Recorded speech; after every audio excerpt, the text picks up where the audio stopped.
They have reared their head in multiple scenes, but with the arrival of former teammate Garrett, what once felt incidental now drives the conflict. This is messy too, but the good kind of messy. Garrett's return exposes the disconnect between Kayce and Pete that I had noticed but wanted to ignore, thinking it wasn't a big deal. While Pete is the leader of this group, it has repeatedly become evident that Kayce does not respect him as such.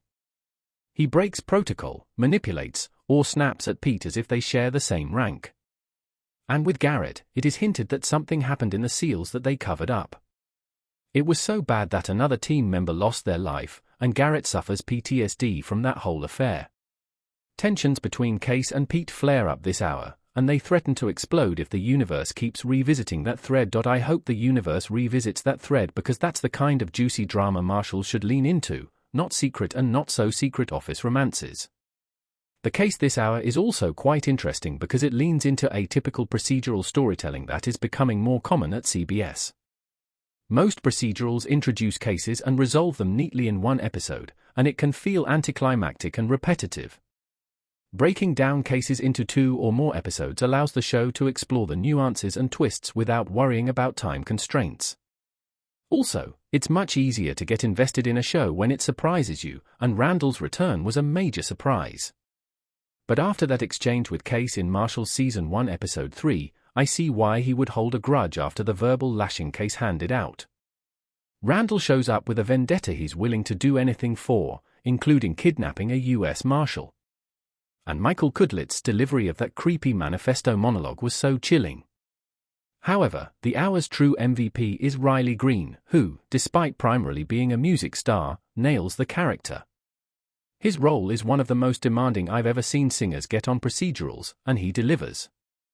In one episode, Andrea is unbearable, but in the next, she's a complete angel. The writers need to balance out these characters. Can anyone at Paramount hardcode subtitles in these episodes?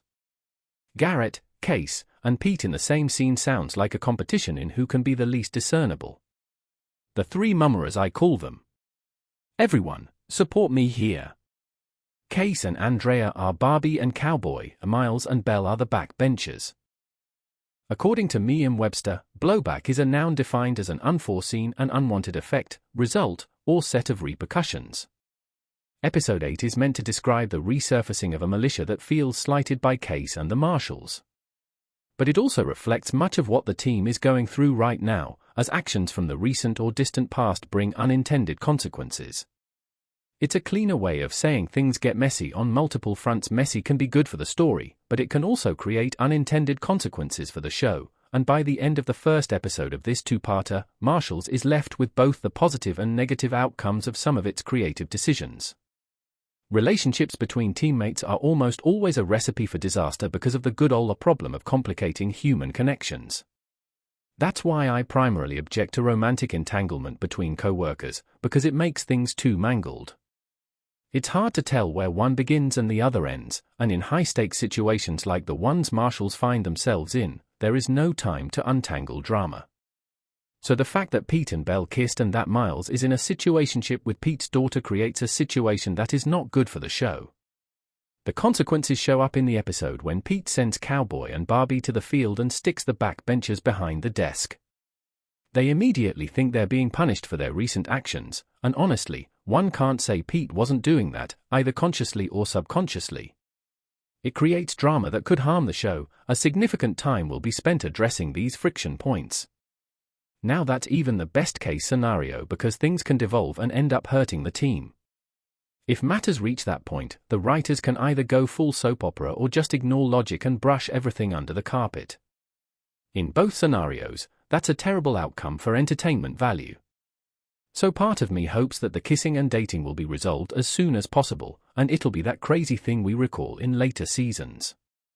Hey, remember when Pete and Belle kissed, and it was so awkward for a couple of episodes?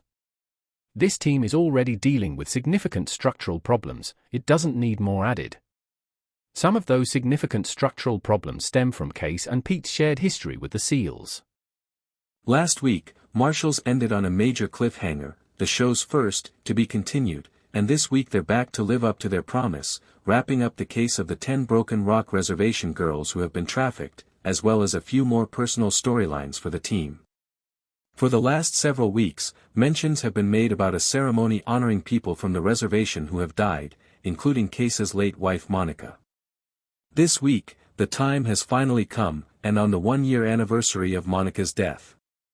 Naturally, tensions are running especially high at the Dutton house, where Kayce is ignoring his own grief by working on the case of Haley, a young friend of Tate's who he let return to the people trafficking her last week in the hopes of preventing other girls from dying.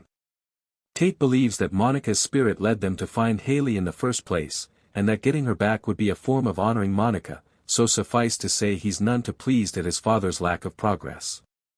Tate's not the only one, either. Miles is still furious with Kayce for letting Haley go and has been putting off notifying the mother of one of the other missing girls, Ava, after the team discovered last week that Ava had been killed. Cal insists that he and Miles make the notification today while Belle and Andrea work on getting back on the trail of the girls after their raid of the camper they believed the girls to be transported in came up dry last week. With the girls returned to their families, this week's theme of closure comes full circle as Kayce and Tate, later followed by the team, head to Broken Rock for the memorial ceremony. Miles is greeted warmly by many members of the tribe, seemingly putting to bed his concerns that he's unwelcome on the reservation, and Ava's mom thanks him for allowing her to finally begin grieving. Kayce gets a bit of a pep talk from Rainwater as well as Monica's father, and though he insists he's only there to support Tate, the episode ends with him joining in on the ceremony, sharing his wife's favorite necklace with his son, and admitting, "Maybe it's time I start letting go." Doesn't miss the way he manipulates Pete by using their shared past. The other team members feel like supporting characters in Kayce and Pete's show, but for some reason, I think Kayce knows what he's doing with the Ronin name drop. Andrea observes how quickly Pete responds, and who knows what may have happened if Kayce had done that during a gunfight. Kayce is an outsider to this group, which is detrimental to both him and the team, as evidenced by his sporadic absences to take care of the ranch, his covert signals with Pete, and his improper initiation. Even more worrisome, though, is his uncontrollably erratic conduct. In this episode, he departs from his crew to pursue the escaped criminals, as we saw in the season premiere.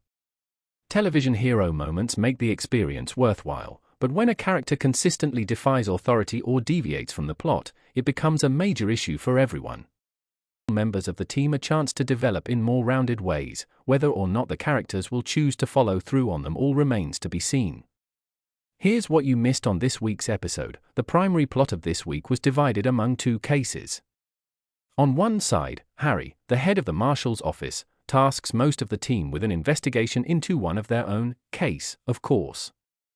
It seems that Clegg, the potential season big bad who was introduced last week, has filed a complaint with the Department of Justice saying that his son was actually unarmed when Kayce shot him in episode 3.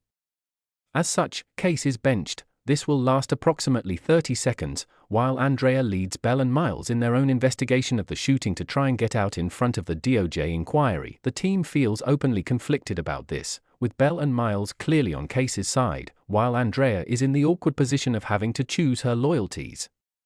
Harry wants her to dig up some reason to kick Kayce off of the team before the DOJ uncovers any Dutton family skeletons, not quite going so far as telling her to manufacture evidence, but implying heavily that her ability to get rid of Kayce could result in her much-hoped-for transfer back to her old team in DC.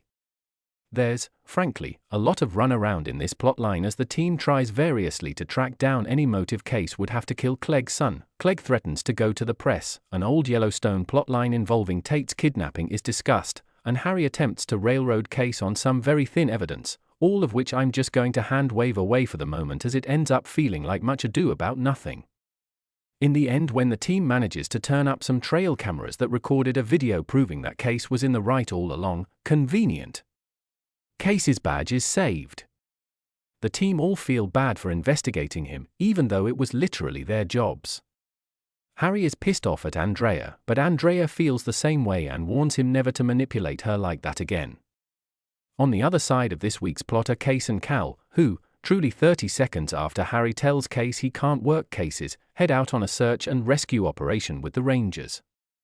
A rich local landowner and his helicopter pilot have disappeared amidst high winds and dangerous weather. The guys head out on horseback to search part of the grid, in case you were worried that the helicopter might have crashed in any other sector, don't, and also for some good old manly bonding time amidst discussions about Kayce's issues with rich guys who buy lots of ranch land and acting like king of the valley, daddy issues, whether Kayce killing Clegg's son was justified, and another lecture about Kayce not making friends with the team.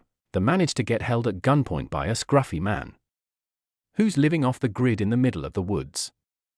Scruffy man is no match for Kayce, naturally, but the guys don't have time to deal with him because they can see the smoke from where the helicopter crashed, so they tell him to go to the ranger's station and turn himself in, likely.